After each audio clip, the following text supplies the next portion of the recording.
So now our challenge is to see if we can't graph one of these reciprocal functions, these rational functions, without a table of values, because we kind of did table of values to come up with the other ones. So what we're going to do is we're going to graph this one. So I just wrote this a little bit bigger so you can write it. So we're going to try and graph this without actually doing a table of values. We're going to do it based on its original.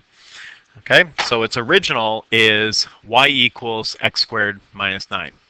So we know a lot about this graph. We've sketched this a lot. This is a parabola. It's down 9. So 1, 2, 3, 4, 5, 6, 7. I'm going to have to, oh no, here we are at 9. There we go. So 9, let me just check. 1, 2, 3, 4, 5, 6, 7, 8, 9. Good. This has got 2 roots. We can get this by factoring. Luckily, this is difference of squares. So this is square root of the first, square root of the second, x minus 3, x plus 3. So it has 2 zeros at 3 and negative 3. So I can plot that here. There's the negative 3, 1. There's the positive 3, 1. And I think I know everything else about the shape. I know from here I can go 1, 1, 2, 4. So 1, 2, 3, 4, and 3, 9. Oh, look, there I am right there at that. Negative 1, 1, negative 2, 4, and negative 3, 9 gets me up here. And so I've got this picture.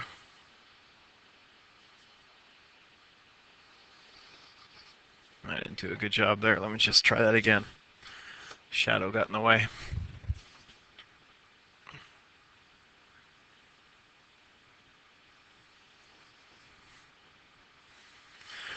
Okay, so there's the zeros. Sorry, there's the graph.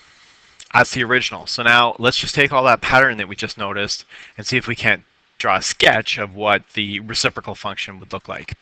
So the one thing that we noticed that we just finished off with was every 0 on the original, when you take the reciprocal of 0, it's 1 over 0, which is not allowed, and that's going to result in an asymptote at that spot. So at negative 3, there's going to be an asymptote. And at positive 3, there's going to be an asymptote. So there are the 2 asymptotes.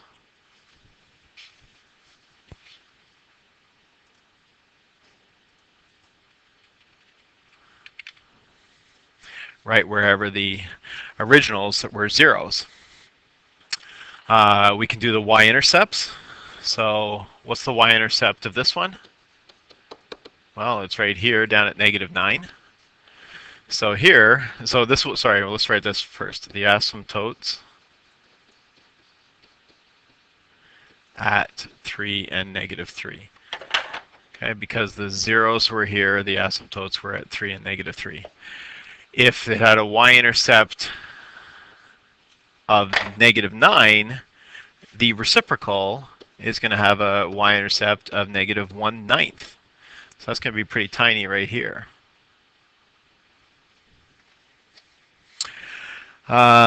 One of the other things we noticed is that these all have had horizontal asymptotes at y equals 0. So I'll draw that line in. So that's the horizontal line here.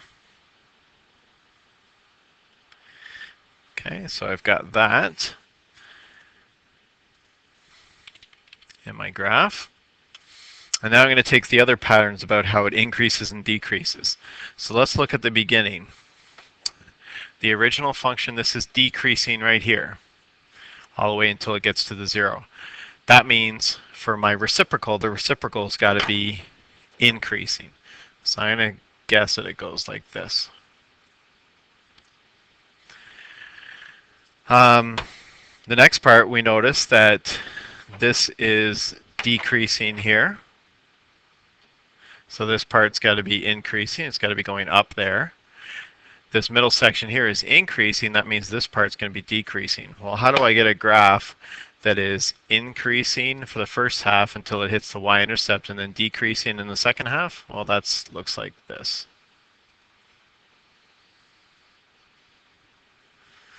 And we kind of saw that in one of the other pictures. And then the final part, this part is increasing on this side of the 0. And that means that this part's got to be decreasing. And so I should have had this in blue, sorry.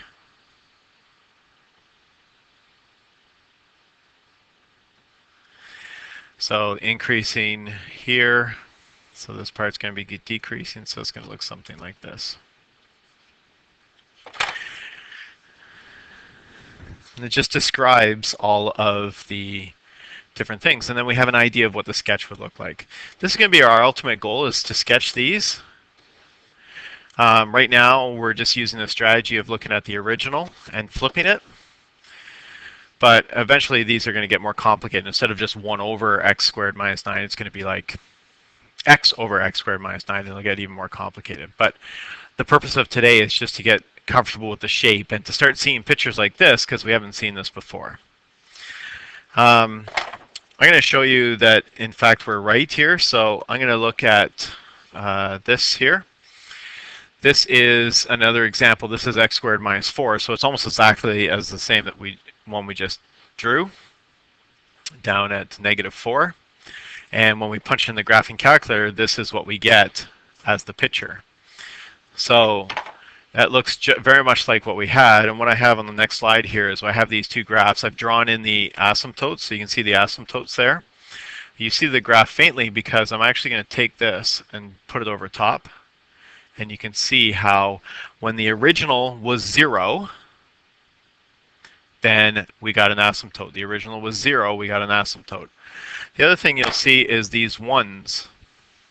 Remember, when the original is at 1, so about here and here, the reciprocal has to be at 1, because the reciprocal of 1 is 1 as well. So that's just even more evidence of this shape. Let's go back to our graph that we just drew. See, even on this part, I didn't mention it, but this one is at 1, it's right about there, and right about there. Well, this graph should be down here at 1, so it should be maybe a little tighter. Have it come down like this. Same with here at 1. It should come down a little bit more like that. But the idea here is just getting the shapes. So what I'd like you to try and do is do this, do a few of these. So you're going to finish this worksheet. Try a few of these. I don't care which ones you try. This one might be an interesting one to try. It'll be similar to what we just did, except this is -x squared plus 9. So think about what that graph would look like and then what the reciprocal would look like. Here's one similar to what we just did. And maybe one of these is just pick one of these as a line and then what the reciprocal looks like. All the answers can be found in our book, so you get an idea of the shape. But all I'm expecting is a bunch of pictures like this. Draw some originals, use the characteristics that we discovered to draw a sketch of what the reciprocal function might look like. Hopefully that's it for now, and good luck with your sketches.